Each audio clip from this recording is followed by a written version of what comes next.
നിങ്ങളുടെ കുട്ടികൾ സ്കൂളിൽ പോകുമ്പോൾ ലിപ്സ്റ്റിക്കോ മേക്കപ്പോ ഉപയോഗിക്കാറുണ്ടോ?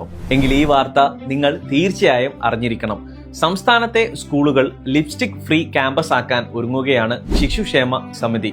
ഇതിന് പിന്നിലെ കാരണം കേട്ടാൽ നിങ്ങൾ ശരിക്കും ഞെട്ടും. തിരുവനന്തപുരം RCCയുടെ റിപ്പോർട്ട് പ്രകാരം സംസ്ഥാനത്ത് കുട്ടികളിൽ കുടൽ ക്യാൻസർ വർദ്ധിക്കുന്നതായി കണ്ടെത്തിയിട്ടുണ്ട്.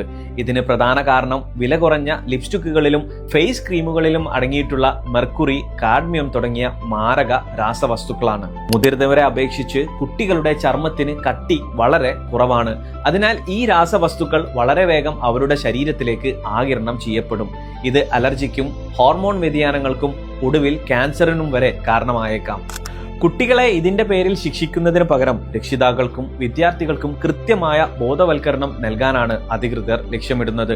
ക്യാമ്പയിൻ പൂർത്തിയാക്കുന്ന സ്കൂളുകളെ ലിപ്സ്റ്റിക് ഫ്രീ ക്യാമ്പസ് ആയി പ്രഖ്യാപിക്കും.